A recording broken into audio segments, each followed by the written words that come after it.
اپنوں میں سے ہی تو بنتے تھے مبلغین، وہ کہاں چلے گئے؟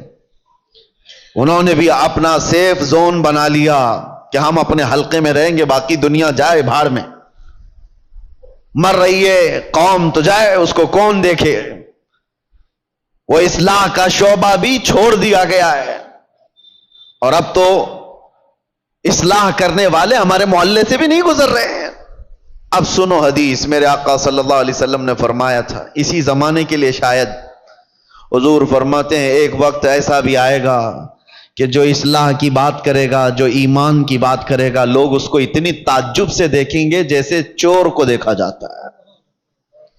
داڑھی والے کو، ٹوپی والے کو، اصلاح کی بات کرنے والے کو، حضور فرماتے ہیں جیسے زنا کرنے والے کو عیب سے لوگ دیکھتے ہوں گے، تانا دیں گے، اسی طرح سے ایک وقت ایسا آئے گا کہ مومن کو تانا دیا جائے گا، یہ دیکھو یہ مسلمان ہے، یہ دیکھو یہ ٹوپی والا ہے، یہ داڑھی والا ہے۔ وہ دور آئے گا، بلکہ میں سمجھتا ہوں اس دور میں ہم جی رہے ہیں۔ لوگ آج کیوں اپنے آپ کو ماڈرن اور اپنے آپ کو سیکولر بننے کی کوشش کر رہے ہیں؟ کیوں؟ اس لیے کہ وہ ان تانوں سے گھبرا رہے ہیں، ڈر رہے ہیں۔ میں محلے میں کھڑے ہو کر کے اگر کسی کی اصلاح کی بات کروں گا تو لوگ میرا پچھلا نکال دیں گے، مجھے بھی بولیں گے جمعہ 8 دن ہو گئے ابھی حج کو چلا تو۔ یہ سارے تانے تو سننے پڑیں گے میرے عزیزوں۔ کیا وہ صحابہ کرام رضوان اللہ تعالی علیہ مجمعین نے اتنے بڑے مشن کو نہیں اٹھایا تھا جن کے پرانے حالات یہ تھے؟ حضرت انس رضی اللہ تعالیٰ عنہ فرماتے ہیں مجھے جب یہ حدیث پڑھتا ہوں تو رونگٹے کھڑے ہو جاتے ہیں۔ عشق اور محبت کہتے کسے ہیں؟ حضرت انس کہتے ہیں شراب ابھی حرام نہیں ہوئی تھی، مدینے میں لوگ شراب پیتے تھے، سب دھیرے دھیرے شراب حرام کی گئی ہے۔ ایک وقت ایسا آیا تھا کہ شام کا وقت تھا، قہبہ خانے جہاں پر شراب بکتی تھی لوگ آ کر کے بیٹھ کر کے پیتے تھے جیسے ہوٹل ہوتے ہیں۔ حضرت انس کہتے ہیں میں شراب لوگوں کو پیالوں میں بھر کر دیا کرتا تھا۔ اچانک مدینے کی گلیوں میں آواز آئی، کوئی ڈنڈورچی اعلان کر رہا تھا یا ایھا المسلمون قال رسول اللہ صلی اللہ علیہ وسلم حرمت الخمر، اے مسلمانوں اللہ کے نبی نے فرمایا شراب حرام ہو گئی۔ اعلان کانوں میں سنا، حضرت انس کہتے ہیں میرے ہاتھ سے پیالی گر گئی۔ 50 سال 60 سال پرانی شراب وہ لوگ جمع کر کے رکھتے تھے، ایسے نہیں نئی نئی شراب، 50 سال پرانی مٹکوں میں جمع کی ہوئی شراب ہوتی تھی ان کی پینے والی، اس پہ فخر کرتے تھے۔ حضرت انس کہتے ہیں میں نے تو پیالی چھوٹ گئی، لوگ جو بیٹھے ہوئے تھے کوئی اپنے منہ سے لبوں تک لگایا ہوا تھا وہیں سے اس نے پٹک دیا، آواز آئی وہیں سے پھینک دیا کہ اللہ کے نبی نے فرمایا حرام ہو گئی، پٹک دیا۔ میں سوچتا ہوں کبھی پڑھتا ہوں تو رونگٹے کھڑے ہوتے ہیں، کیا صحابہ میں یہ فرما برداری کا جذبہ تھا؟ ان کے کانوں میں صرف بات پڑی، وہ بھی ڈائریکٹ رسول اللہ کی نہیں، کوئی اعلان کرنے والا بیان کر رہا ہے۔ وہ یہ سوچ تو سکتے تھے کہ ابھی قانون آیا ہے، امپلیمنٹ ہونے میں ٹائم لگ سکتا ہے، آج کا تو پی لیں، کل جا کر کے حضور سے بات کر لیں گے کہ صحیح میں حرام ہوئی ہے نہیں، کنفرمیشن کے بعد چھوڑ دیں گے۔ نہیں، صرف کسی ایک مسلمان کی آواز آئی کہ اللہ کے نبی نے فرمایا، وہ صحابہ نے توڑ دیا مٹکے، 50 سال پرانے۔ حضرت انس کہتے رات ہوتے ہوتے مدینے کی ساری نالیاں شراب سے بہ رہی تھی، جن کے ہاں جو جو جمع رکھا تھا سب اٹھا کر کے پھینک دیا۔ یہ امت تھی میرے مصطفیٰ کی، یہ وہ صحابہ کی فرمانبرداری تھی۔ اس کو کہتے ہیں عشق، اس کو کہتے ہیں محبت۔ کانوں میں بات پڑ جائے اپنے آقا کی تو چھوڑ دے بندہ اس چیز کو۔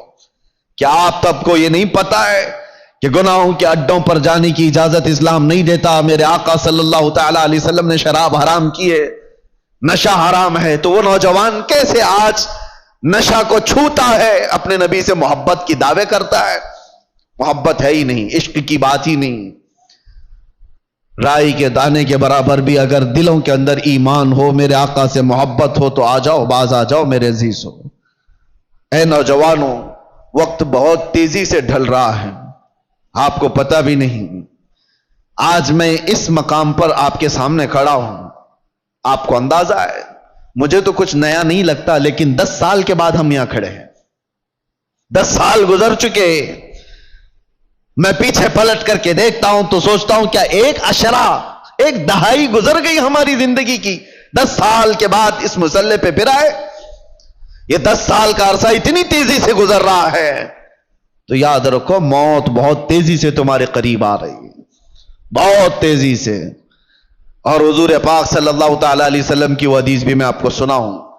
قیامت کے قریب ایسے حالات ہوں گے کہ بچے جوان نظر آئیں گے اور جوان بوڑھے نظر آئیں گے. کیا آج نہیں معلوم آپ کو؟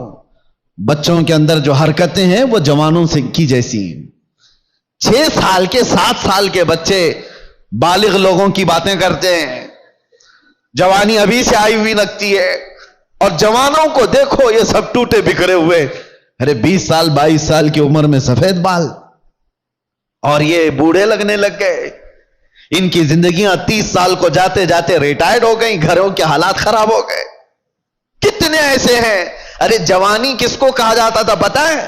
40 سال کے بعد جوانی شروع ہوتی، جس کو مضبوط جوانی کہا جاتا. آج 40 سال میں بوڑھا ہے آدمی، بوڑھا ہے. قیامت کے اتنے قریب ہم آ چکے. میرے آقا نے فرمایا تھا ایک دور آئے گا کہ جب بچے جوان نظر آئیں گے اور جوان بوڑھے لگنے لگیں. ان حالات کا باریکی سے آپ مطالعہ کرو میرے عزیزو. اب ہمیں تقریروں کے اعتبار سے کوئی ایک مقرر ایک خطیب سمجھ کر کے ایک ٹرینڈ کے حساب سے مت لو. میرے پاس اب وہ فن بھی نہیں ہے، نہ میں اپنے الفاظ سے چمکا کر کے کسی کے اوپر دباؤ ڈالنے کے لیے تقریریں کرتا ہوں. نہیں، ایک درد نکلتا ہے آج امت کے لیے خاص طور پر. بہت جلدی وہ دن بھی آ جائے گا، شاید اعلان ہو جائے کہ ہم بھی مر گئے، دنیا سے نکل گئے. جتنے دن ہمارے باقی رہ گئے کبھی یہ خیال آتا ہے کہ بارگاہ مصطفیٰ صلی اللہ علیہ وسلم میں جانا تو طے ہے، مرنے کے بعد قبر میں منہ دکھانا تو طے ہے. اگر وہ نبی پاک صلی اللہ تعالی علیہ وسلم ہم سے پوچھیں کیا تو اس جگہ سے آ رہا ہے جہاں سے صبح سے شام تک مجھ کو گالیاں دی جاتی تھی؟ کیا تو اسی محلے سے آ رہا ہے جہاں لوگ ماں اور بیٹیوں کی عزت بھول چکے تھے؟ زنا اتنا عام ہو چکا تھا کہ جانور بھی اس طرح کا جوڑا نہیں کھاتے. گھر گھر آج محفوظ نہیں ہے. لوگ بیٹھ رہے ہیں آج ہمارے پاس آ کر کے حیرت ہوتی ہے کہ زنا کے معاملات کو حل کرنے کے لیے بیٹھتے ہیں تو رونگٹے کھڑے ہوتے ہیں، کلیجہ منہ کو آتا ہے.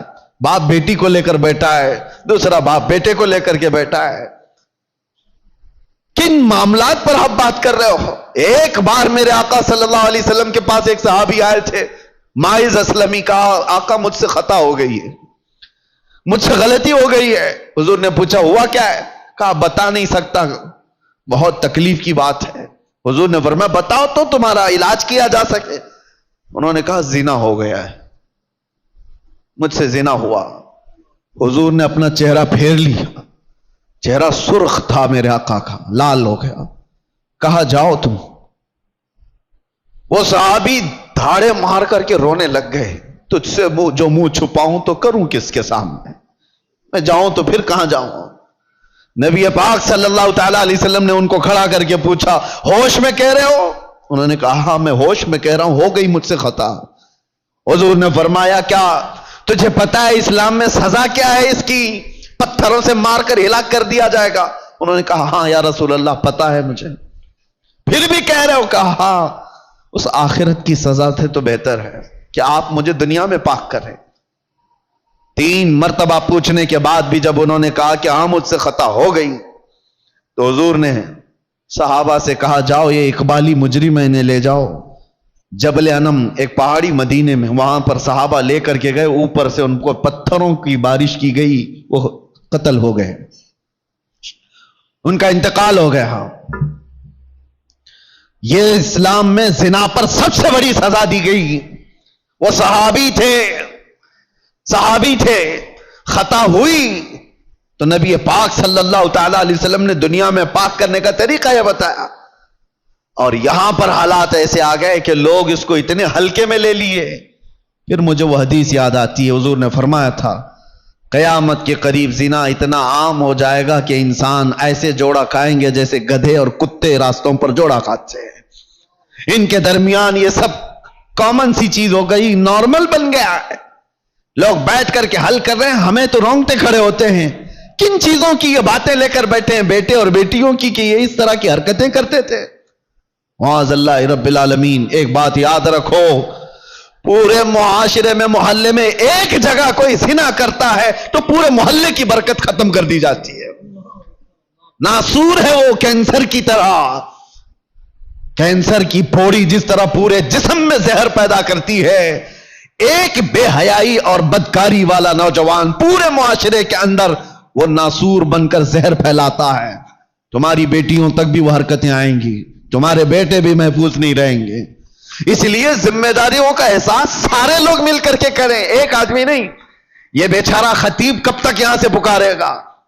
ایک کوئی مبلغ کب تک اصلاح کرے گا؟ ہر ایک کی ذمہ داری ہے.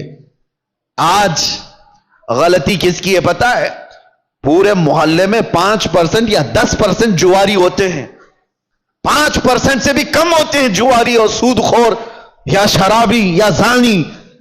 اکثریت تو اچھے لوگوں کی ہوتی ہے، لیکن وہ اچھے لوگ اتنے بھیانک ہوتے ہیں. یاد رکھنا، ان 5 کو جنہوں نے کھلی چھوٹ دی تھی، یہ 95 لوگوں کی بھی وہی سزا ہوگی جو اس جواری کی سزا ہوگی.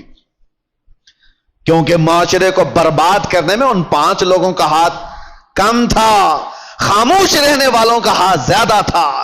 یہ سپورٹر تھے، گناہ دیکھ کر کے ہنستے ہوئے چلے جاتے تھے. میرے گھر میں تھوڑی نہ ہو رہا ہے، فلاں کا بچہ بگڑا ہوا ہے، میں تو سنبھال لوں گا اپنا گھر. میاں آگ لگی ہے، تم کیا سنبھال لو گے؟ تمہارے بھی گھر کے دروازے لکڑی کے ہیں، تمہارے بھی گھر کی کھڑکیاں لکڑی کی ہیں. وہ آگ کے شعلے جب نکل کر کے آئیں گے تمہارے دروازے بھی جلائیں گے. یہی حال ہے آج ہمارے گھروں میں. تمہاری بیٹیاں بھی ہیں یا نہیں؟ تمہارے اپنے بیٹے ہیں یا نہیں؟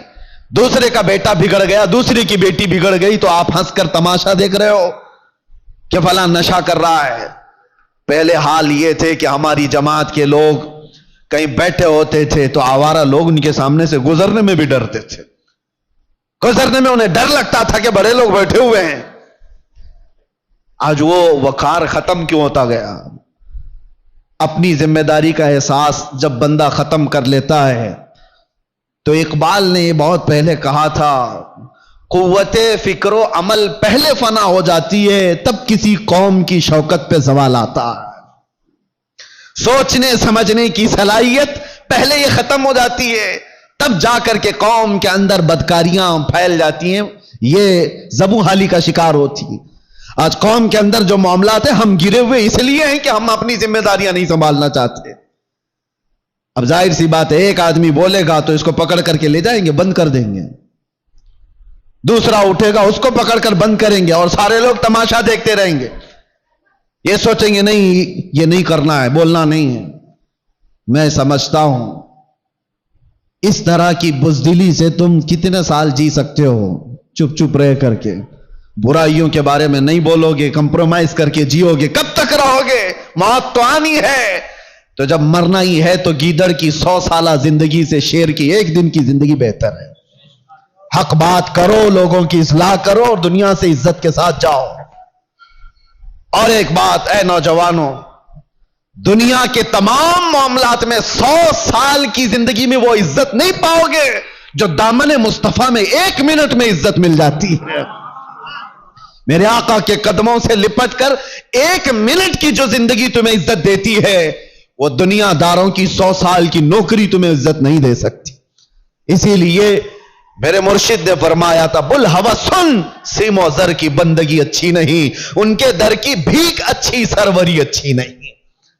آؤ اصلاح کے لیے اپنے ان معاشروں میں اصلاح کا کام تیزی سے شروع کر دو. اگر آج تھوڑی سی تمہاری حرکت باقی رہے گی تو امید ہے کہ ہماری جو نئی نسلیں ہیں وہ اس بات پر تو باقی رہے. میں سعودی عرب میں دیکھ کر کے آیا ہوں جنہوں نے اپنے بچوں کو آسٹریلیا امریکہ میں پڑھانے کے لیے بھیجا تھا. آج وہ بچے پلٹ کر کے آئے ہیں اور وہ پوچھتے ہیں ہو از دا محمد؟ محمد کس کا نام ہے؟ یہ ریئل بات میں آپ کو بتا رہا ہوں. ارے جہاں اسلام کا مرکز رہا، جہاں سے اسلام پھیلا پھولا، ان کے بچے آج غیروں کی گود میں ڈالے جانے کے بعد آ کر اپنے نبی کو پہچان نہیں پا رہے ہیں. تم نے بھی کیا سوچا ہمارے بچوں کو سوشل میڈیا پر چھوڑ دیں گے، یہ سارا کچھ موبائل سے، گوگل سے، انٹرنیٹ سے سیکھتے رہیں گے؟ کل کو یہی بچے کھڑے ہوں گے جو اپنے نبی کو نہیں پہچانتے، وہ اپنے باپ کو قیامت میں کیا پہچانیں گے؟ اور تمہارے مرنے کے بعد کیا ایصال ثواب کر سکیں گے؟ ادھر تمہارا جنازہ لا کر کے رکھا گیا ہوگا، تمہارا بیٹا باہر کھڑے ہو کر کے انتظار کر رہا ہوگا، نماز ہو جائے گی تو اٹھاؤں اور لا کر کے دفن کر کے آؤں، اسے توفیق بھی نہیں ہوگی کہ وہ تمہارے لیے جنازے کی نماز پڑھ سکے۔ کیوں ایسے معاشرے میں جینے کی ضرورت ہے؟ ہمیں جو رسول اللہ صلی اللہ علیہ وسلم نے معاشرہ عطا کیا، اس معاشرے میں امن بھی ہے، عزت بھی ہے، وقار بھی ہے۔ آؤ واپس سے پھر اس ماحول کو بنانے میں آپ سب سترک ہو جاؤ، متحرک ہو جاؤ۔ ہر محلے کے نوجوانوں سے میں گزارش کروں گا، تم 5 ہی صحیح 10 ہی صحیح کھڑے ہو جاؤ ذمہ داری لے کر کے، کہ ہم اپنے محلے میں بے حیائیاں نہیں ہونے دیں گے۔ انقلاب آئے گا میرے عزیزو۔ تم یہ مت سوچنا کہ ہم 5 اور 10 لوگوں سے کیا ہوگا، تم اپنی طاقت پر کبھی مت جانا، اس لیے کہ وہ رب العالمین ارحم الراحمین، اس کی طاقت کا تمہیں اندازہ بھی نہیں ہے، اس کی طاقت کا اندازہ نہیں ہے۔ آج سے 5 سال پہلے ہبلی کی ایک مسجد سے 50 لوگوں کے بیچ میں نے ایک پاکھنڈی کو اعلان کیا تھا، آپ کو پتا ہوگا۔ ہم نے یہاں سے موبائلے کا چیلنج کیا کیا تھا؟ یہ رب العالمین کا کرم ہے کہ پوری دنیا کے خطے خطے میں وہ آواز پہنچائی گئی، جس کو پہنچنا تھا اس کو بھی پہنچی۔ تو کبھی یہ مت سوچنا کہ میرے ایک کے چاہنے سے کیا ہوگا، بہت کچھ ہوتا ہے۔ آواز اٹھا کر کے تو دیکھو، اصلاح کے لیے کھڑے ہو کر کے تو دیکھو۔ بازو ہمارے کمزور ہیں، رب العالمین کی طاقت کمزور نہیں ہے۔ تم اگر کھڑے ہو گئے اصلاح کے لیے تو اللہ تعالیٰ غیب سے اسباب پیدا فرمائے گا۔ ایک نہیں مانے گا، 2 نہیں مانیں گے، ہو سکتا ہے کوئی تو جیالا ہوگا جو تمہاری دعوت پر لبیک کہے گا۔ تم اپنے گھر کی دعوت تھوڑی نہ دے رہے ہو۔ اگر 5 نوجوان کھڑے ہو گئے ہر محلے سے اور وہ دوسرے بچوں کی اصلاح کے لیے کوشش کرتے رہے، خدارا کبھی یہ مت کہنا کہ ہماری ٹیم میں آ جاؤ، ہماری ٹیم میں آ جاؤ، ہماری تنظیم میں آ جاؤ۔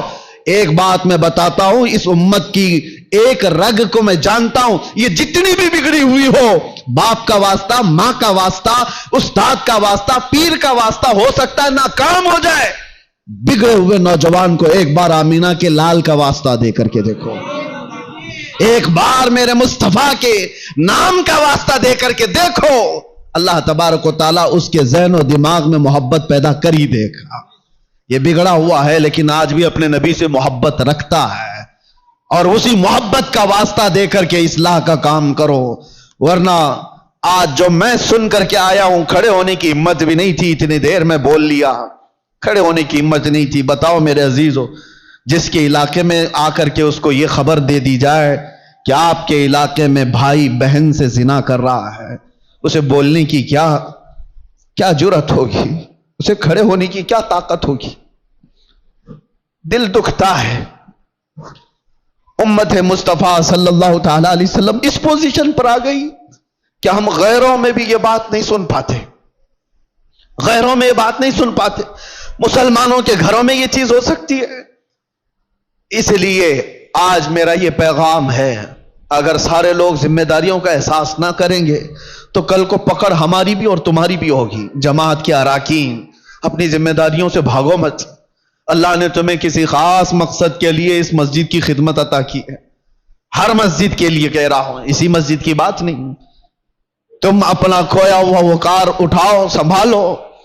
2-4 لوگ تمہارے ان فیصلوں کے خلاف ہو جائیں گے، کوئی پرواہ نہ کرو۔ تم اگر اس زمام کو مضبوطی سے پکڑ لو گے کہ معاشرے میں ان بے حیائیوں اور گندگیوں کو ہم ہونے نہیں دیں گے، تو ہو سکتا ہے 2-4 لوگ مخالف ہوں گے، لیکن دیکھنا اللہ تعالیٰ تمہاری غیب سے مدد کے لیے فرشتوں کو اتارے گا کہ امت مصطفیٰ کی اصلاح کے لیے بیٹھا ہوا ہے۔ دنیا کوستی ہے تو کوسے، لیکن آپ اپنی ذمہ داری پوری کرو۔ کوئی بچہ بگڑتا ہے تو معاشرے کے ذمہ دار اراکین جماعت اس کا بہت باریکی سے جائزہ لے اور اس پر پکڑ بنا ہے، ورنہ ہاتھ سے نکل جانے کے بعد پھر اصلاح نہیں ہوتی۔ اللہ تبارک و تعالی ہم کو خیر امت میں جس طرح سے رکھا ہے، ہمیشہ خیر امت کے اس لقب کو سنبھالنے کی توفیق عطا فرمائے۔ رب تبارک و تعالی ہمارے اس بگڑے ہوئے معاشرے کو پھر سے اصلاح کی توفیق عطا فرمائے۔ یا رب العالمین، یا اکرم الاکرمین، تیرے دربار میں عاجزانہ فقیرانہ التجا ہے کہ مولا ہم ویسے ہی بغیر کسی قیادت کے بھٹکے ہوئے ہیں۔ اے اللہ، ہم کسی کے ساتھ کوئی بغیر مرکزیت کے آوارہ ہے۔ اے اللہ، تو بھی ہمیں تنہا نہ چھوڑ دے۔ تیرے نبی کا واسطہ مولا، اس امت کو اس یتیمی کے حالت میں تنہا نہ چھوڑ، ہمارے معاشرے میں غیب سے اصلاح کرنے والوں کی جماعت پیدا فرما۔ اے اللہ، علماء صالحین کو ہمارے درمیان پیدا فرما، ہماری قوم کو اور ہمارے بچوں کو تیرے حبیب پاک کا سچا شہدائی بنا دے۔ اے اللہ، اے کریم خدا، جن بے حیائیوں اور برائیوں سے ہمارا کلیجہ منہ کو آتا ہے، ان بے حیائیوں اور برائیوں سے ہمارے گھروں کے دروازوں کی حفاظت فرما۔ یہ بے حیائی ہمارے گھر کے دروازوں پر دستک نہ دے، ہماری اولاد، ہماری بہنیں، ہماری مائیں، سب کی عزتوں کی حفاظت فرما۔ مولا، آخری دم تک تیرے نبی پاک کے غلاموں میں ہمارا شمار فرما، اور مریں تو تیرے نبی کی محبت میں دنیا سے جائیں، خاتمہ بالخیر عطا فرما۔ وصلی اللہ تعالی علی خیر خلقی محمد وآلہ وصحبہ اجمعین، وآخر دعوانا الحمدللہ رب العالمین۔ السلام علیکم۔